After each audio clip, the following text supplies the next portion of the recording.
Ben Nash here. I'm a co-founder at XY Advisor and founder of financial advice business Pivot Wealth. My business baby I started from scratch a bit over 6 years ago. In that time, I've leveraged some of the learnings of the XY community to scale the business and become one of the better known financial advice businesses for high income accumulators. You can join me each Tuesday as I have the privilege of interviewing some amazing people where I'll selfishly be able to continue my personal journey to improve every aspect of my advice process, and hopefully you can learn a few things on the journey as well. Jump over to xyadvisor.com if you haven't signed up already to share and learn from other advisors, or simply download the app. Zurich is the proud partner supporting this episode. As one of Australia's largest life insurers, Zurich encourages the promotion of positive conversations leading to a more sustainable future for life insurance. Committed to championing financial advice through education and research-led market insights. Hey guys, Ben Nash from the XY Advisor crew, and today I'm pumped to be here with my Kokoda walking buddy, Shaun Hunt. Shaun is an advisor down in lovely Radelaide, principal advisor at Hunt Wealth. They've been going for coming up to 10 years. Not that you'd be able to tell from that baby face of his, but Shaun, thanks for joining us, buddy. Thanks, Ben. Pleasure to be here. Mate, I am keen. I know you're based down in Radelaide. You're under the Paragym license with one support staff, working with about 100 clients, mainly in that retiree space. So I'm keen to pick your brain a bit about the evolution of your business, service solution, and then how you're driving efficiency and what you're doing. I thought maybe a good place to start is just talking through the evolution of your business and how you've ended up where you are today. Yeah, okay. So I started advising about 13 years ago, working for a small boutique firm, and there was about 5 ARs in that business, all business owners at the time. And when they decided to sort of split up, I bought a very small client base from a retiring advisor at the time. He was in his 60s, so again, very predominantly retirement advice. So I started with that very small client base and just grew it from there. And one of the things when I started was just sharing resources with a couple of the other advisors. So we started off with a bit of a co-op model, keeping our businesses separate and our clients separate, but using a shared business to basically run our staff and run our premises at the time. And that sort of evolved over the last 10 years with a couple of different advisors, but predominantly keeping that same model. And for me, like advice-wise, I still work a lot in that retirement space, but if you do a good job for your clients, which I believe we do, we have had a lot of sort of their younger children referred to us, and sort of the business has grown in different directions from there. Yeah, nice. So I'm keen to talk a bit about the service solution for clients, but one of the things that you touched on there was that the co-op model, that where you started initially pooling resources across businesses. I know that I did that at Pivot in the early days as well, where we had a few different businesses and sharing a bit of the cost, sharing some of the the resourcing, where you don't really have the need or the budget for a full-time resource. Can you unpack sort of what how that came together and how it's evolved over the last 8 and a bit years? Yeah, so when I started, there was 2 other advisors that were part of the bigger business that all sort of split up. So basically, again, we just pooled our resources. So we ran our own cars and our own licenses. We were all licensed by the same dealer at the time, which obviously made it a little bit more convenient, but would have worked either way. So essentially, we hired a couple of admin staff between the 3 of us. So again, sharing that cost across the 3 of us, and rented out a premises. So we have a joint company that basically runs all the business side of things, and then us each personally, we just run the AR and the car through our own entities. But really just paying a service fee to that joint business, which covers off on all the costs of running the business. And when I started, so the client base I bought was about maybe 100 odd K in recurring revenue. So it was a pretty small business to start with, and trying to set up an office and staff from that position would have been pretty tricky. So it really helped me, I guess, get that starting point and be able to build from there. And you mentioned, so you've got your core business in Hunt Wealth, and we were just chatting a bit offline that you've got a joint venture with an accounting business. Can you unpack, what sort of how that actually works in practice and how you've structured things on that side? Yeah, so it's probably slightly unique. So part of my dealer group at the time, which was Securitor, they were also licensing this accounting firm, and they had a few employed advisors that had worked for them at the time. So over about 2 years, they've been trying to get a financial planning business off the ground, and their last advisor just up and left very suddenly. So they had work on the go and clients needing help at the time with an advisor that kind of disappeared. So I just stepped in, being part of the same license. It was pretty easy for me to be able to help those clients. So I just started doing some basically consulting work for the accounting practice. But they run the financial planning business as a separate entity. But over time, that sort of grew, and basically I bought into that small business. When I started helping them, the recurring revenue there was only about 30 grand, which is a pretty disappointing effort after 2 years of work. But we've grown it, probably quadrupled it plus more since that point in time. But it's been a bit challenging because obviously I was running a full-time business and I wasn't working part-time when I started helping them. So balancing the two has been a bit of a challenge. But when I bought into, basically we share, so I own 50% of that business now, and there's two accounting partners that own 25 each. So we share the profits from that, and essentially I just charge a fee for the work I do. So all the other costs come out of the business, like paraplanning and those things, but I charge a very reduced sort of hourly rate for the work that's done, and then we just split the profits that come out of the business on top of that. Okay, and so these are the typically clients of the accounting firm that then get introduced to you as the financial planning solution to support them working in conjunction with the accountants. Is that right? Yeah, absolutely. So they've been trying to use a bad term, but that one-stop shop and being able to help clients in other areas for a long time. So, dabbling in mortgage broking, financial planning and other areas. So really it was about obviously just helping their clients in as much as they can, but having that consistency across the two businesses and the clients knowing that, we're talking to each other. So, for example, with the self-managed super fund clients, when we're doing the investment work and those things, we still know what's happening on the other side and helping each other out, essentially. Yeah, I think that there's a lot of businesses out there in the financial services sphere that they'll go, oh yeah, it's a great idea to do, mortgage broking or accounting or financial planning or whatever, but if it's not the focus and that sort of getting people from one side to the other, doing it in a way that aligns with what the client wants, the communications there, it's pretty challenging. And I think a lot of them, like it sounds like these guys experienced before you got involved, that it doesn't quite work in the way that you'd expect. And it is like we've contemplated potentially expanding into different service lines in the past, but when we took the time to actually map out what's involved and thinking through how much focus it actually requires to, nail that and nail it in a way that's consistent with your other brand, it is quite a lot of work. I'm interested to what are the things that you've found to be quite effective in growing, because I think it applies, like if you've clearly got a structured joint venture company type setup, but obviously a lot of advisors that are listening along would be working with other partners at some level. What do you think are really the keys there to success in fostering and growing a relationship like that? Yeah, I'd start by saying it is very challenging, and there's a very different mindset for accountants and financial planners. It took a while. These unfortunately, one of the key things is both of these accountants the partners are quite proactive and they want to make this work. So they're not trying to go in sort of dabbling in it. They want it to be successful. So they are actively, seeking out opportunities. But it's also really the toughest part is building their understanding of what financial planning is, understanding the process, and to be honest, how much harder bringing a client on from our perspective is than potentially for them.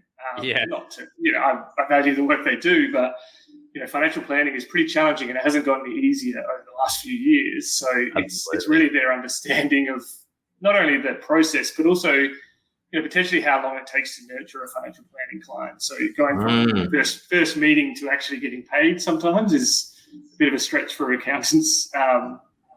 But I think it is just that constant nurturing of, educating them around what the process is and how it works, but also who are the right type of clients, because accounting clients and financial planning clients, our ideal clients are very, very different. So, they might have a wonderful business client who's perfect for their business, but from a personal financial planning perspective, they might not be really a very good client at all. Yeah, or they have an accounting client who seems, from their perspective, to be somewhat low value, to lack of a better term, but might be an ideal planning client because of what they're looking to do and what the opportunities are. Absolutely. Yeah. That's one of the things that in fact, actually shied me away from pursuing more referral type relationships earlier on in the business, because like a lot of people, you hear, you got to build your centers of influence and, get your leads and like all of that stuff. And when you're trying to grow your business and your revenue, then obviously you want that stuff. But we fostered a couple of relationships, and they were really pumped with what we were doing and behind the cause. And they would introduce us to people. And I felt a sense of obligation, like I do with anyone, I suppose, that is introduced to the business, but particularly someone that's been introduced into the business by someone that we've got a relationship with, and have a conversation with the people. And lovely people, maybe, differing levels of stuff going on financially, none of them necessarily really good or really bad. Well, there was I suppose a lot of really good ones. They're sort of like not the right fit. And I just sort of ended up, for a lot of them, just sort of almost like a bit of coaching and guidance, and like taking them on a bit of an education journey to show what are the things that they should be thinking about. And often it was like, these are the things that need to happen, and we can continue a conversation. But at this point, it's not going to be a formal conversation because it's not there. And that ends up being quite a resource drain. I think that it's great to help people, and there's, we have some targeted time that we focus on that. But when you're in that business building sphere, that you want to make sure that there's a return on the time that you are invested in that. So it can be quite challenging if they don't have that education. How have you gone about that? Is there any particular strategies or tactics that you've used to help educate the accountants on what actually makes an ideal client for you, or how you can segment and target the people that you should be having conversations with? Yeah, so initially with the dealer group, we did spend some time, sitting down, all four of us, sort of mapping out the sort of ideal clients, what they look like, what they're looking for. But again, it's a bit of a challenge that there's not always that cross-section. Like we might say, in my example, a very good retiree client, but they don't have anyone in that age bracket. So we had to find some middle ground. And to your point about that obligation, that's a really big thing, because when you're trying to build these relationships, especially initially, you want to help all their clients. And I did, I burnt many, many hours seeing clients early on that, weren't going anywhere. And again, like you said, lovely people and happy to help anyone. But, at the end of the day, we're trying to run a business. That's right. But building on that, continuing to go back. And I think one of the biggest things, which is hard initially, but when they do refer a client that's not quite right, is actually really giving them that feedback as to why you can't help that person. Because, if you're all nice about it, which I am a nice guy generally, and of course, do that or not. But essentially, you've got to keep having those conversations, because in the early days I just tried to help them all, and it's not ideal for you, it's not ideal for the client, because they're not getting necessarily the right outcome. They're getting some good information, but the accountants aren't getting the feedback that they shouldn't be sending that person, so they'll just keep doing it. So it's really that ongoing. I mean, I don't think there's any secret to it, but a lot of people will say this. I think it does take a lot of time with centers of influence. And my other business, Hunt Wealth, I've never really gone down that path, because we've just nurtured our clients and we just get natural referrals from ongoing clients. And my sort of, success rate with those client referrals is, astronomical compared to the success rate with the accounting. Well, that's getting better, but where it started, it was very different numbers. So it is, focusing the time where it's most productive. Yeah, and I think that with clients, because they understand, especially when you get a client referral, because you've helped them, obviously they can articulate what you've done, and then they're going to talk to people and the people are going to come wanting the sort of help that you've already done. Whereas with someone that's in a different sphere, it is obviously different. My last question on that JV type setup is, like, if you could go back to the start of that, what would you do differently? What are some of the lessons that you picked up that you would change as a result of the learnings over the last little while? Probably really focusing on that education from the from the get-go. So initially, I came in, the business was a bit of a mess, to be honest. So I was tidying up, and this was just as FDS and all those things came in. So I was trying to figure out, like, they didn't even really know what the client base looked like because they just had the advisors manage that. So I had to step in and try and figure it all out. So it was challenging, but I think spending more time with the actual accountants from the get-go, and maybe, to my earlier point, not being so nice about trying to help everyone and telling the accountants they're doing a good job when they're referring someone they shouldn't be. So you've got to do it the right way, but the sooner you can have those sometimes tough conversations, the better off it'll be for everyone. I like it. Tell us, Shaun, you've been at it for a while in your business, and I think a reasonably common story in the industry where you pick up, a handful of clients from someone that's winding back from their advice work, and then you've gone out, building your business from there. How have you tackled, how has the service solution evolved over that time, and how have you tackled how you've changed things over time? Yeah, I think a big focus has been, trying to help the right select group of clients. So as we said before, my business aim is to not really help more than, I want to help everyone, but more than a sort of, 100 or so clients, because my business has been built around from day one, as we probably talked about earlier, is keeping flexible. And so I've got a young family, and that time is very precious to me. So I've never been one to sort of flog myself too hard, but the business has evolved a lot in terms of, when I took it over, again, they were trying to help everyone. So really being clear about who you can help and what you need to charge to be able to do that. So if you're only going to have 100 clients, for full disclosure, I'm aiming to get business revenue of about $500,000. So we're all financial advisors. We can do the maths on that, on what each client needs to be paying. So you've got to find that balance of getting the right people into the business. And early on, this would be the same for most people. You do try and help everyone and take everything on, but it's one of those lessons, and I think I've heard other people say it on this very podcast, is that if everyone could go back, they would start with the right clients from day one, even though it's hard to do. But really, focusing, and that's what's been the biggest, I guess, evolution, is being able to say no to some clients. And at the end of the day, you can still help them and educate them, but just say now is not the right time for you, or there's someone else that's probably better off to help you in your position. But being comfortable to do that, which early on, when I was a youngster, it was hard to turn people away as well. Of course, yeah, because in the early days, you want to obviously get the revenue in the door, and you see the opportunity that's there. And we've got a fairly targeted service solution, but I know that for us as well, that earlier on in the piece, that there were clients that you'd get an opportunity to work with and think, you could make them work, but you could make it work. But I found that oftentimes that when you do that, it's like you have to work with people differently to how you want to work with your ideal client, and you're working with different products and different solutions. It's like we don't deal with a lot of clients that have self-managed super funds, and we have a handful of them. But when we work with a client like that, it's just like there's a whole bunch of different things that need to change in the process, and that means that it's difficult for the team, the operations people. It ends up consuming more time. And even if you charge more than what you would typically charge, the resourcing that goes into it might be, significantly higher. And therefore, while the dollars might be higher, you sort of end up not being as profitable, or, sometimes spending so much time that you're not profitable at all. So, I think that now we really consistent with what we deliver and how we help people. And I think that for us, that if we've got a client that buys into that, great, let's work together and we can, walk off into the sunset. But if we don't, then that's okay as well. There's an army of great financial advisors out there that will be right for them, but not just the right fit for us. But yeah, totally get the challenge that when you're when you're building a business that it's not always easy to it's too tempting. It's too tempting just to.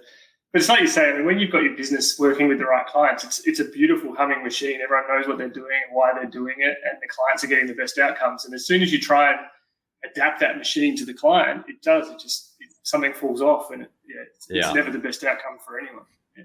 Absolutely. And so you've kept your business small so that you can build that flexibility into what you do. I feel like I might have ended up in your shoes. That was my intention when I started my business. If I was a little bit earlier with starting a family, I'd see a mountain of benefit in having that flex and ability to sort of manage your schedule and be efficient in what you do. I'm interested to unpack, like, how have you tackled, efficiencies in your business? You said you got target client numbers, but what does that journey look like for you? Yeah, it's interesting. You said that the business is coming up to 10 years, which happens quite quickly. And, in the last couple of years, I thought maybe I should actually start working on this business rather than just flowing along as I have been for a while. So it has been really building out, the processes and the services and being clear about, who we're taking on and how we're helping them. For me, as I said before, it's working as lean as I can. I mean, obviously being a sole advisor with one support staff has its own challenges. So I said to you earlier that, my support staff was out in isolation for a week or two, and I don't know how to do their job anymore. I used to didn't know how to do it at one point, but it just didn't work, and I didn't even know where the client documents were anymore. So it's really being, as efficient as possible in terms of the business structure and how we do our work, and I outsource power planning, so that part's all quite efficient. But it's the clear processes, which is something I've really been knuckling down on the last year or two, is building out sort of not a standard operating procedure, but an operations manual that we can access easily, and again doing the training videos using Loom for staff. And my intention in the next 6 to 12 months will be bringing on an offshore staff member as well. So part of preparing for that is actually making sure, because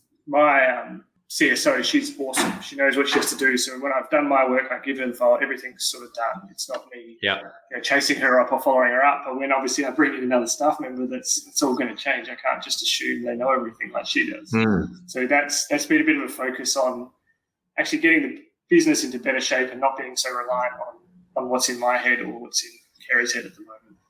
Yeah, totally. That's definitely one of the advantages that I found as we started growing our team, that there's a lot of key seat risk. And when you've got someone that's great, then that's all great. But if there's any personal issues or any sort of things happen, that it can be a real spanner. So one of the things that gives me a bit of peace of mind with where we're at the moment is that now we've got multiple people in almost all of the key seats, such that there is a little bit less disruption if someone wants to take leave or gets COVID lockdown or whatever. But look, I've got good news for you, because I, like you, when I started my business, I always intended for it to just be me as the advisor. I worked solo for a year, then I roped my wife in, my now wife. She wasn't my wife at the time, but roped her in, and we worked together 2.5 years, and it was just us. We did have a couple of different offshore resources at different points in time, which didn't work particularly well, but did do some stuff. Mainly because of our management and the learnings that needed to happen to make that. Yeah. The good thing that I found is that in that time, because we put a lot of the processes in place to make things really easy and efficient from a day-to-day perspective, that when it did come time to actually adding more team into the business, that it was already quite clear, and it made that process a lot easier. Whereas sometimes I think if you're just trying to do it all from the start, sometimes you're just figuring a lot of those things out. And I don't know, I suppose there's certainly people that do it, but mate, you've got it. It's all there for you. So look out. Yeah. Well, you never know. Next time we talk, it might not be so simple. We'll see. Yeah. Well, mate, I think that the efficiency is the core, and whether you've got one advisor or 10 advisors, I think it's all it's the same strokes, I suppose, in terms of wanting to ensure that whoever is in the team and whoever's working with your clients is doing that efficiently. What's the tech? What tech stack do you use in your business? Out of interest. So with our licensee, we have Xplan, which is everyone's favorite and least favorite piece of software. We use it pretty well. I think Xplan is what you make of it. It's somewhat totally, but it can do what you need it to do. Outside of that, I mean, all the things that probably all the XY advisors now use, and some of them I got from paying attention to the XY group. So Calendly's a good one, just in terms of making client appointments easy and the reminders and all those things. So we use Loom for training videos, and I use them for sending client videos if I'm explaining something or anything like that. Zoom and Teams for online meetings. We do use the Astute Wheel for new clients, so getting some of that initial data in, which I've used for a long time. And that's probably the main one. So we use Planner for managing sort of tasks and things. So I've never done tasks in Xplan.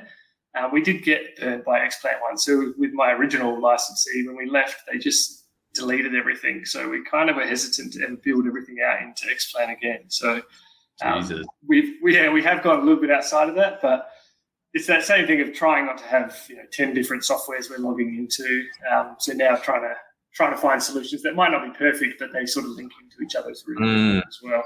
Yeah, for us, I've found that we've recently it's actually the first time I've used Xplan in the business, but we tried a few different solutions, and I found that having multiple systems and we had tasks in all sorts, everything from Google Docs, we had it in Asana for a while. We used this thing called Rike, which I think I leveraged from someone in the XY network for a while, went to Practifier, then having it across multiple systems, it's challenging a little bit for one person or for a small team. But then when you've got multiple people across all the things, that it just became so complex and difficult to manage, that having an integrated solution. And I don't think it still blows me away that I don't think there's any perfect solution out there. I think a lot of them are, like you say, it's sort of what you make of it. And I'm hopeful that technology will evolve to the point that we can, get more of those things in one solution. But I don't think there's any perfect one at the moment. But having it all integrated into one is significantly easier from an operations workflow perspective than trying to patch it together in a whole bunch of different ways. It's hard because some of them do provide almost the perfect solution for each individual thing, but when you put them all together, like you say, it just becomes a mess. Trying to figure out what's in where. Yeah. That's right. And they still don't talk to each other, which seems like a little bit crazy. It seems like it should be simple, but I think that's the challenging part of tech, is that you go, well, that should be easy, but that's often always the hardest thing.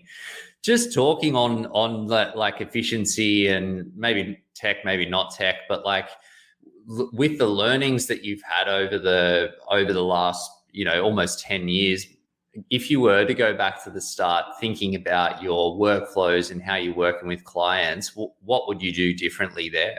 Yeah, I think, getting your service offering as clear as possible early is pretty important. So again, when I started, I was trying to do everything for everyone, and I work predominantly in that retirement space. And when I'm dealing with those clients, we have everything we need to have, all the conversations we need to have, all the tools to help educate them. And when I'm working with younger clients, as I said, we do a lot. And I did the previous advisor I worked for was, as a lot of the older advisors are, was a big time risky back in the day. So there was a big focus when I was sort of learning and being mentored by him around the importance of insurance. And I've had a lot of claims that have reinforced that. So they're the two key areas I sort of can help the start outs and help the retirees. But when I've tried to, again, like you said before, build on other services. So I've tried, I don't know how you do it, but I'm very impressed by how you do it. The cash flow side of things, I've tried almost every piece of software to get that right, and I've never been able to quite get the clients on board or get the right model. So when I deal with younger clients, we do talk about cash flow and spending plans and all those things, but I don't set up the structures or track it for them. We just have those ongoing conversations, and I cross my fingers when they leave the office, they have somewhat of an idea of what they're doing. But we do, when I deal with those clients, we call it sort of the foundational plan. So getting the structures and the initial setup right. And, for some of those clients, we don't have necessarily an ongoing advice relationship. We just sort of set them up and say, come back when something changes or when you need to. We still stay in touch with them, obviously, but, as I said, again, when I started, each and every client, there was this mindset of, they have to be an ongoing client. Whereas now it's like, well, if they're not quite there yet now, we can help them and obviously get paid for the initial work that needs to be done. But they don't have to be an ongoing client. They can just be someone that we help when the time is right in the future as well. Well, mate, you don't need to overthink it with the tech around that cash flow piece, an Excel spreadsheet and a bank account, or maybe 5. Maybe a data feed if you want to track it ongoing. And I've just never been able to do it. I've looked at obviously anything anyone's put out, but I've just never quite mastered. Well, mate, I'll leave that one for the professionals like you. Look, I think that cash flow piece has been a journey that it's certainly challenging, and it's challenging because everyone's different in terms of the way that they want to manage their cash flow as well. So I think that the lesson that I've found with in the early days, we tried to flex on it and do it differently for different people. But I found that just doesn't work. And now we just have the conversation up front with people to say, look, this is our solution. We do it in this way because we've found it to be really effective across everybody. It does mean that you're going to need to bend a little bit. But at the end of the day, you're coming to us because we're the experts here. And if you want us to help you, we have to be able to help you, plus the other people that walk through the door after you. And therefore, you need to use a solution that works across those as well. That was a bit of a mindset shift for me in terms of the conversation with people, but I found it well received. And I think oftentimes people are just happy to lean into a system if they know that it's going to work. But you absolutely need to have the I's dotted and T's crossed, I think, before you jump in. Otherwise, because with cash flow in particular, people are almost looking for an excuse to bin the system. Want to break it. So if you give them that opportunity, they'll exploit it and then blow in their budget. So I'd say that's probably key. But you find something that works for the business, works for the clients, and it's super, super helpful. We get something that's such a small thing, but it's something that consistently, like when I get our clients to come onto the podcast, they often talk about the spreadsheet and the bank accounts as one of the biggest things, even though it might save them $500,000 in tax with their business restructuring or something like that. But they have $300 a week spending allowances. That's the one. That's the key. Yeah. Mate, I could honestly probably talk about that all day, but I won't bend your ear off on cash flow. My last question for you, and really appreciate you sharing your insights, but if you could go back to yourself day one of opening rolling down the shingle for the business and opening the doors, what would be the one piece of advice you would give yourself? Yeah, wow. I think, when you care about what you do and, you know what you're doing, and it's being confident in our advice. And like you just said then is, the clients are coming to us seeking our guidance. And sometimes you get hesitant that, what you're doing is not quite right for them. But when you know what you're doing and, as I said, you really care about the clients. Like I'd say this to my clients in the retiree space, that I give them the same advice I'd give to my mum. And that's all my dad I should mention it too. But they're often women up having these conversations. Mum listen more than dad. Yeah, that's right. He wouldn't care. But it's just having that confidence that, we're all trying to do the right thing for our clients, and we're trying to help them. Obviously, the cost of doing so have changed a lot in the last few years, but at the end of the day, there's only so many people you can help, and you just got to be confident in what you're doing and know you're doing the right thing for them. And if they don't want to do it, that's fine, because there is someone else that is willing to take the advice. But it's really, if you know what you're doing and you've got the right solution, then just backing yourself to keep pushing with it. Mate, I love it. Some good insights there, mate. Thank you so much for sharing your story. Really appreciate it. Beautiful. Good to see you again, mate. All good. Keep on that cash flow train. Yeah, it's gone. Cool, mate. All right. Cheers, guys. I'll catch you next time.